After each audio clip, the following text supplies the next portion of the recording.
todos, ¿cómo andan? Buenas tardes, espero que se encuentren muy bien, espero que hayan arrancado la semana muy bien, con un poco de frío, luego un poco de calor. Bueno, ahora se está mejorando un poco el clima. Y así que nada, acá nos encontramos nuevamente para darles un poquito más de información acerca de un tema de la salud que ustedes me han pedido. Me han pedido por Instagram, que es el asma. Vamos a hablar del asma y los procesos inflamatorios acompañados al asma. Espero que les guste, espero que te interese. Siempre uno tiene a un familiar, un conocido o mismo uno mismo que posee asma, así que el tema les va a interesar un montón. Y bueno, no te olvides de suscribirte y de seguirme para seguir viendo mis videos o sugerirme a un tema que te interese o quieras que tratemos. Así que bueno, en instantes vamos a hablar del asma. No te lo pierdas, queda hasta el final que tenemos unas muy buenas conclusiones para vos. Nos vemos ahora. Bueno, acá como les comenté, empezamos hablando un poquito del asma. Siempre les comento que si tienen alguna duda o algo que quizás no se comprenda, me lo pueden comentar en el pie de página y también, por supuesto, pedirme el PowerPoint, que yo no tengo ningún inconveniente en mandárselos. Bueno, acá vamos a empezar un poco con la definición de asma.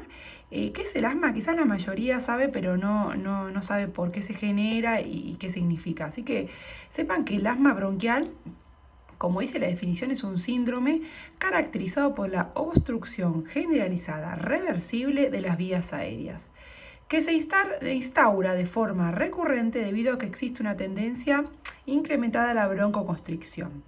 Claro, ¿qué es el asma? En realidad es una obstrucción de las vías aéreas que puede verse por varios estímulos.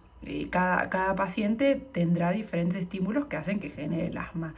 Es una hiperactividad bronquial que se puede manifestar en forma de falta de aire, de ahogo, de tos, de diversas maneras. Y bueno, los estímulos que pueden llegar a desencadenarlos son los alergenos, o sea, agentes inflamatorios que envían una respuesta inflamatoria en una alergia, el ejercicio, el frío, infecciones respiratorias, el tabaco, contaminantes atmosféricos, estados emocionales también, como estrés o entre otros. Puede haber varios. Estos estímulos no afectan a los individuos que no son asmáticos. Eso es para tenerlo en cuenta. Solamente a las personas que poseen el asma les genera un tipo de afección a nivel respiratorio. Bueno, esto para que entiendan un poquito la medicación que vamos a llevar a cabo, que se trata, es importante identificar cuáles son las fases de la crisis asmática. Hay dos tipos de fases del asma que son importantes. La primera es una fase inicial o una respuesta inmediata. ¿Cómo se genera la respuesta inmediata? Por la existencia de manera brusca de un broncoespasmo. O sea, ¿qué es el broncoespasmo? Cuando sienten falta de aire, que se están ahogando, ese es el broncoespasmo. ¿Cómo se trata el broncoespasmo? Con broncodilatadores, que son de rápido alivio para este tipo de afecciones. Generan un alivio inmediato. Luego tenemos la fase inflamatoria tardía, que también son broncoespasmos, pero va acompañado de otro tipo de patologías. Puede generar también edema de la mucosa, hipersecreción de moco, y a la larga se genera hipertrofia de la musculatura lisa de los bronquios. Entonces ya es una etapa del asma un poquito más severa, ¿no? En lo cual no solamente es necesario un broncodilatador, sino un corticoide para mejorar la hiperactividad bronquial.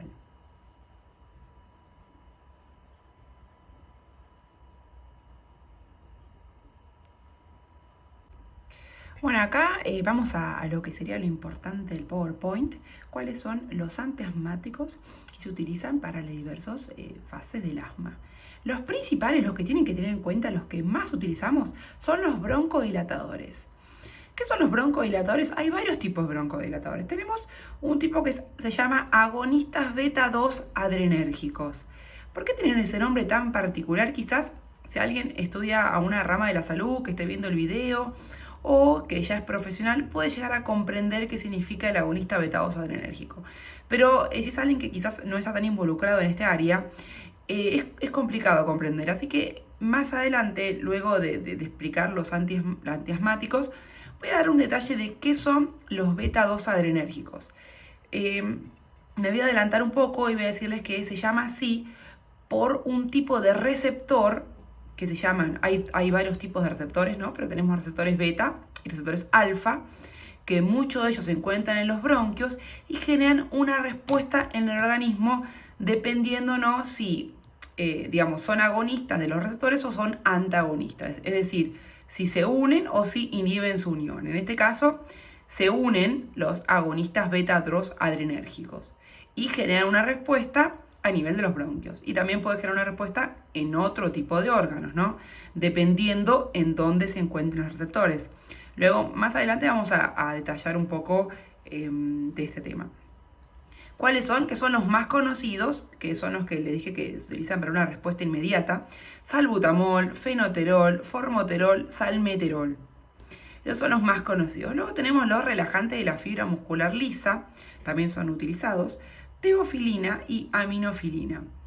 Y luego tenemos los inhibidores de la actividad parasimpática, que también tiene que ver con una respuesta del organismo. Vamos a resumirlo en que tenemos dos tipos que son los más conocidos: bromuro de hipertropio y tiotropio. Y luego tenemos los modificadores de la respuesta inflamatoria. Como ya muchos sabrán, o no, los corticoides están involucrados en la respuesta inflamatoria. Son budesonide, beclometasona y fluticasona. Bueno, luego tenemos también los inhibidores de la liberación de histamina y mediadores. No sé si muchos se acuerdan que la histamina está relacionada con los procesos inflamatorios. Cuando hay un proceso inflamatorio, se libera la histamina para generar este proceso inflamatorio. Entonces, si ustedes quieren inhibir la inflamación o inhibir la alergia, tienen que utilizar un inhibidor de la liberación de histamina. Si no recuerdan este tema, podemos revisar el PowerPoint, la parte 11, que hablamos de alergias y procesos inflamatorios. Así que voy a dejar el link ahí a continuación para que ustedes puedan seleccionarlo y poder recurrir por si se olvidaron algún tipo de este tema, ¿no? Así que tenemos el cromoglicato y el nedocromilo. Y luego tenemos los antagonistas de mediadores, que son los antileucotrienos, que más adelante les voy a explicar qué significa, que son el Zafirlukast, Montelukast. Y los antihistamínicos, volvemos a los antialérgicos, ketotifeno, que quizás es menos utilizado, así que vamos a nombrarlo en menor medida. Bueno, acá vamos a hablar un poquito de los receptores adrenérgicos. No sé si se llega a ver bien la imagen. Justo ahí dice, bueno, tenemos la adrenalina y la noradrenalina en color amarillo. Bueno, justo ahí cambié la iluminación porque no sé si justo no me di cuenta que el receptor beta está en color violeta y no se llega a visualizar muy bien. Así que paso a explicarles un poco de los receptores. Tenemos la adrenalina y la noradrenalina, son neurotransmisores que se encuentran en el organismo y se unen, por eso el signo más, a los receptores adrenérgicos. ¿Cuáles son los adrenérgicos? Tenemos los alfa y los beta. En este caso nos centramos en los beta. Se observa que dice beta, ¿no? Porque son los que son de importancia en el asma. Pero también existen los alfa. Los receptores beta se encuentran, observen, el beta 1 se encuentra en el corazón, que pueden generar diferentes efectos del corazón, que son cronotropismo y inotropismo. Eso es algo que no infiere en este PowerPoint. Luego tenemos, también se encuentra en el riñón, que intervienen con la liberación de renina, los beta 1. Luego tenemos los beta 2, que se encuentran en los vasos sanguíneos, generando vasodilatación. En el útero, en los bronquios, que es lo que realmente nos interesa a nosotros, que generan dilatación. Y en el hígado, que generan glucogenólisis. Y después, por último, nos encontramos con los beta 3, que tampoco van a ser de importancia en este PowerPoint, que se encuentran en el tejido adiposo, en los adipocitos y en el tubo digestivo, generando la relajación. Están más que nada relacionados con el tejido adiposo y con la obesidad y alteraciones del tejido graso. Pero bueno, como estamos hablando de asma, nos vamos a centrar en los receptores beta 2, que se encuentra ahí, que estoy iluminando bien, que generan dilatación en los bronquios. Por eso nos sirve para un tratamiento del asma. Frente al tratamiento del asma vamos a utilizar unos receptores beta 2 adrenérgicos. ¿Se entiende por qué se llama así? Porque inducen la dilatación de los bronquios. Si ustedes quieren que profundice más en temas de receptores y en temas de agonismo y antagonismo, me lo pueden comentar en el pie de página si yo elaboro un tema más específicamente y más puntual en base a receptores. Pero bueno, para que tengan una idea, para que tengan una noción, para que más o menos se comprenda y puedan comprender más en qué se basan los broncodilatadores que tanto mencionamos. Luego volvemos a los broncodilatadores, que son los agonistas beta-2 arenérgicos. Podemos entender que se unen al beta-2 generando vasodilatación a nivel de los bronquios, por supuesto, que son salbutamol, fenoterol, formoterol y salmeterol. ¿Qué significan este tipo de broncodilatadores? Son rápidos y eficaces. Tienen que tener en cuenta que son los más rápidos. Actúan independientemente del espasmógeno implicado, No modifican la respuesta inflamatoria tardía. ¿Se acuerdan que había una respuesta inflamatoria inmediata y otra tardía?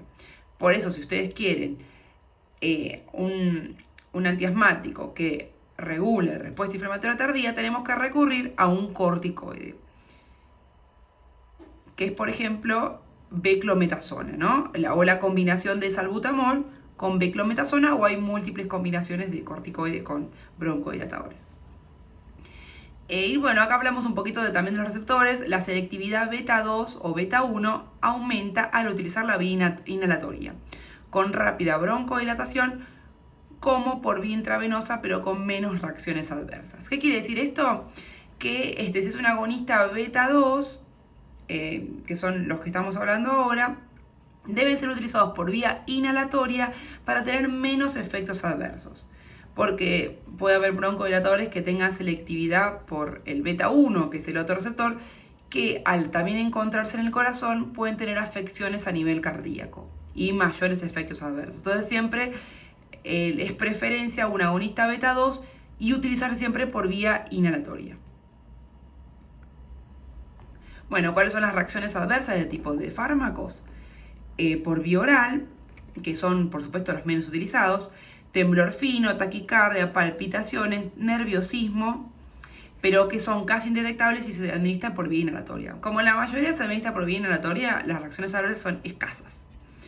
Pero bueno, tenemos que mencionar cuáles son las reacciones adversas mediante otras vías de administración. Por vía subcutánea pueden generar efectos cardiovasculares y por vía intravenosa arritmias. Como todos verán, la mayoría se asocia a alteraciones cardíacas. Luego, ¿cuáles son las aplicaciones terapéuticas? Como agonista de receptor beta-2 de acción corta, es para un alivio inmediato del broncoespasmo. Es eficaz y lo más seguro posible. Así que siempre es importante que una persona que tiene una crisis asmática de manera regular puede tener a su alcance un broncodilatador de acción rápida. Tienen acción prolongada para prevenir el asma nocturno o inducido por ejercicio, o sea, tiene acción prolongada, y se administra de manera subcutánea o intravenosa. Lo reservamos para uso hospitalario.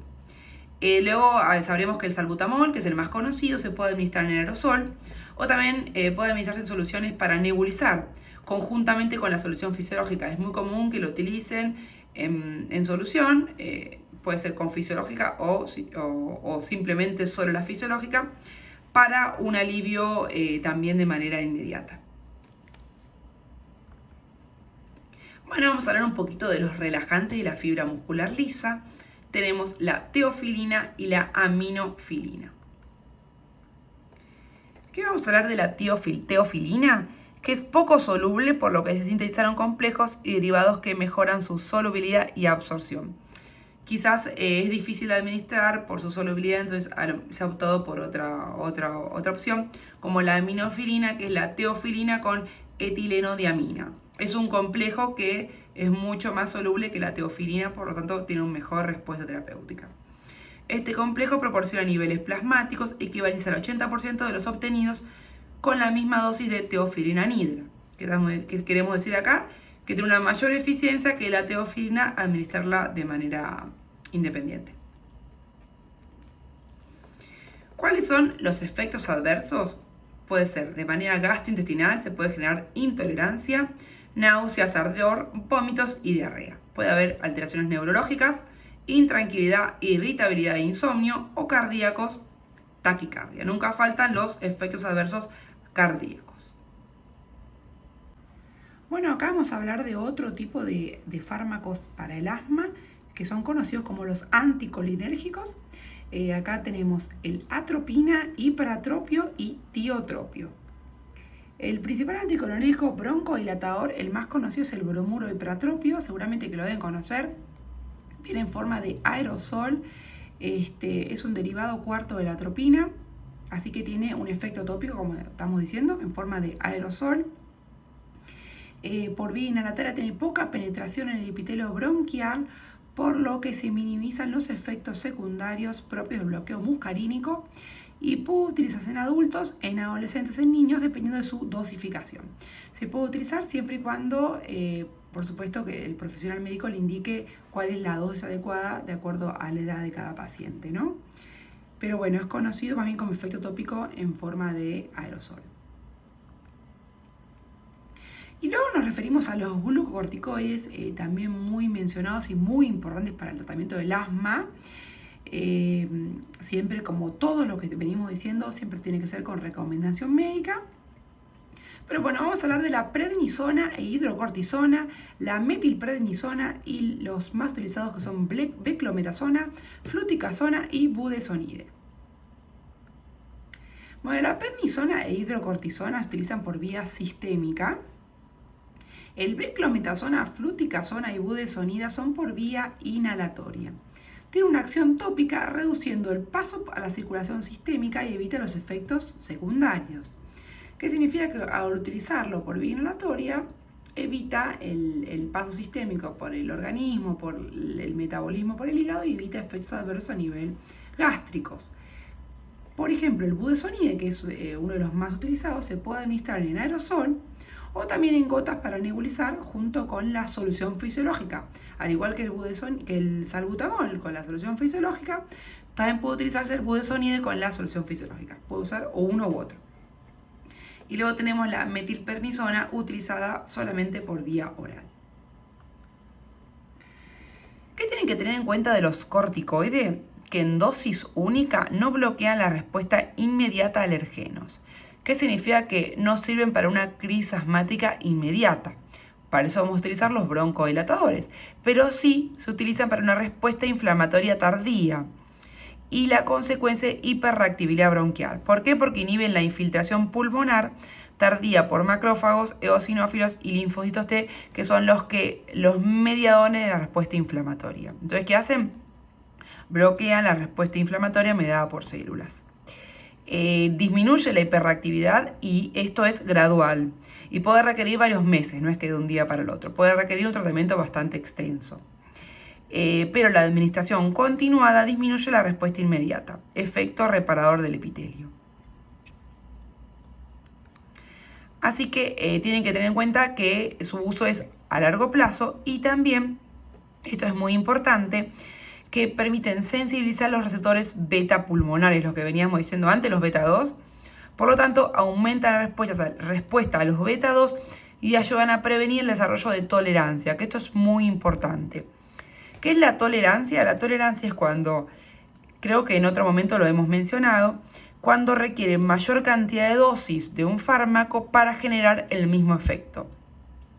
Entonces, los corticoides ayudan a prevenir esto, que significa que siempre requieren la misma dosis para generar el mismo efecto. Entonces, previene el desarrollo de tolerancia, que es muy importante para evitar aumentar la dosificación y, bueno, saturar de esta manera el efecto, ¿no?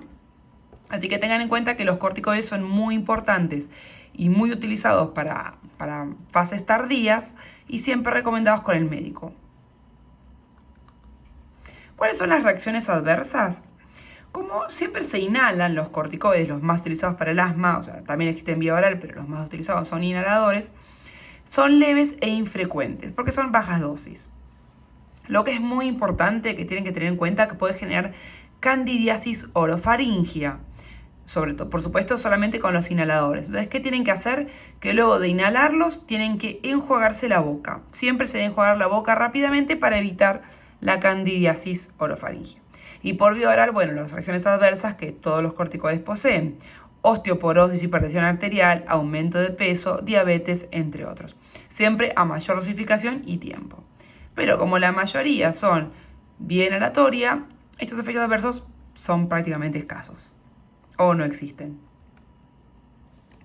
¿Cuáles son las aplicaciones terapéuticas de los corticoides?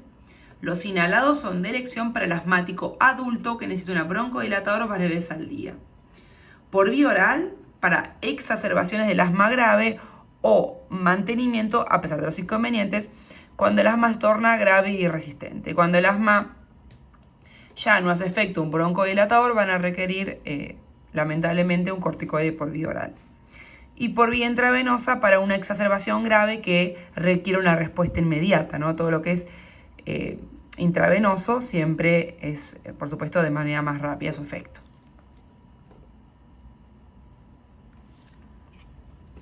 Y luego nos encontramos con los inhibidores de la liberación de histamina y mediadores como el cromoglicato y el nedocromilo. Recordamos de estos que inhibe la liberación de histamina, por lo tanto actúa en la respuesta antialérgica y por supuesto también antiinflamatoria para el tratamiento del asma. Bueno, con respecto a los inhibidores de la liberación de histamina, como mecanismo de acción, impiden la desgranulación y liberación de los mediadores de la inflamación. Inhiben la respuesta inflamatoria tardía y la hiperreactividad bronquial. Bueno, como verán, por supuesto que muchos de los medicamentos para el asma y de la alergia tienen mucho en común y tienen prácticamente el mismo mecanismo de acción. Se basan en inhibir la liberación de los factores que intervienen en la inflamación del organismo.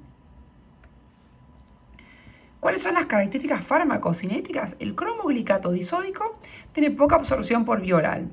Por lo tanto, se aplica de manera inhalatoria en forma de polvo seco o disuelto en forma de aerosol.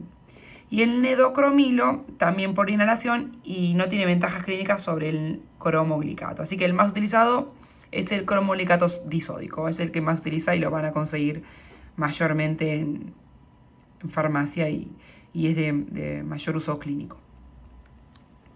¿Cuáles son las reacciones adversas? Son mínimas por la escasa absorción. El cromoglicato puede generar irritación local, sequedad, espasmo bronquial y tos irritativa. Y el nedocromilo, alteración del gusto, cefaleas, náuseas, vómitos y mareos. Bueno, ¿cuáles son las aplicaciones terapéuticas? Como ya mencionamos, no son broncodilatadores por sí mismos, sino que están intervenidos en una respuesta inflamatoria. Se utilizan como profilaxis del broncoespasmo provocados por agentes alergénicos conocidos por ejercicio, lo que venimos diciendo. Tienen mayor eficacia en niños y en adultos son más eficaces los corticoides inhalados, como estábamos comentando anteriormente. Y luego nos encontramos con los antagonistas de mediadores, que son los leucotrienos, que son conocidos como Zafirlukast y Montelukast. ¿Se acuerdan que los mencionamos al principio del PowerPoint? Que dijimos que más adelante lo decíamos hablar. Bueno, llegó el momento de hablar de ellos. Bueno, en realidad los leucotrienos se encuentran también en el organismo mediando una respuesta de tipo inflamatoria. Participan en la broncoconstricción, en la hiperreactividad celular, en la exudación, infiltración celular e hipersecreción bronquial. Y los fármacos Zafirlukast y Montelukast son antagonistas de receptores leucotrínicos. Al inhibir el leucotrieno, por supuesto que ayudan a mejorar la broncodilatación y la hipersecreción bronquial. Bueno, y con respecto a la terapéutica, son eficaces en el asma crónico, mejorando las diversas manifestaciones clínicas. Sus efectos son aditivos a los agonistas beta 2. ¿Qué significa esto? Que se pueden utilizar de manera conjunta los broncodilatadores, por ejemplo salbutamol, con este tipo de fármacos. Así que aumentan su eficacia. Y pueden utilizarse por último en adultos y en niños mayores a 1 año, siempre y cuando con recomendación médica. ¿Cuáles son las aplicaciones terapéuticas? Se deben considerar administrar antagonistas de los leucotrienos a pacientes con asma inducida por ácido acetilsalicílico u otros AINES, ya que al inhibir la COX se aumenta la síntesis de leucotrienos que pueden causar asma. Bueno, es un mecanismo del organismo que quizás es un poco complejo de explicar, pero tienen que saber que los leucotrienos intervienen en la respuesta de secreción bronquial. Entonces, Si inhibimos a los leucotrienos, mejoramos las respuestas y las vías aéreas de los bronquios. Que por supuesto que si aumentan los leucotrienos, genera el aumento de asma. Bueno, y acá llegamos finalmente a las conclusiones, que es lo más importante de todo este PowerPoint que estuvimos hablando. Es indispensable, bueno, como siempre les digo, recurrir al médico para asegurarnos la medicación correcta de acuerdo al tipo de asma que posee el paciente. También es importante distinguir entre un asma con fase inicial o inflamatoria tardía. Frecuentemente, frente a la presencia de asma con fase inicial, utilizamos salbutamol u otro broncodilatador, ya sea en aerosol o para nebulizar con solución fisiológica, sobre todo en niños y bebés. Por el contrario, frente a un asma con fase inflamatoria tardía, recurrimos a un corticoide en aerosol, por ejemplo budesonide, ya sea en aerosol o gotas para nebulizar. O también podemos recurrir a la fluticasona, entre otros. Luego tengan en cuenta que es importante enjuagarse la boca luego de la administración del corticoide para evitar candidiasis orofaringia. Sepan que los corticoides ayudan a evitar la tolerancia de los agonistas beta, de los broncodilatadores. Y puede requerirse en múltiples casos la administración de otros medicamentos por vía oral, si hay presencia de reacciones inflamatorias o el asma es debido a generado por analgésico, por aspirina, por ejemplo. En este caso tienen que utilizar Montelukast, por ejemplo. Y finalmente es recomendable que las personas asmáticas deben tener siempre a mano algún broncodilatador de acción rápida para crisis asmáticas recurrentes, que es lo que les venía diciendo durante todo el PowerPoint. Bueno, y acá finalizamos con el PowerPoint. Muchas gracias, espero que les haya gustado la información. Como siempre les digo, suscríbanse para seguir viendo mis videos y pueden seguirme, además del canal de YouTube, en yami.tufarmacéutica en Instagram, en yamilaplanas34 en TikTok o en Facebook en yamilaplanas. Bueno, esto fue todo el tema de hoy. Espero que les haya gustado tanto como a mí. Espero que se hayan entretenido, que hayan comprendido. Y me interesa saber que me pongas en el pie de página, en los comentarios, qué es lo que aprendiste en este PowerPoint que no lo sabías. ¿Sos asmático? ¿Tenés algún familiar asmático? ¿Qué es lo que aprendiste acá que te podemos ayudar a mejorar tu calidad de vida? Te leo. Espérame para mis próximos videos. Espero que te haya gustado. Nos vemos pronto. Muchas gracias. Chao, chao.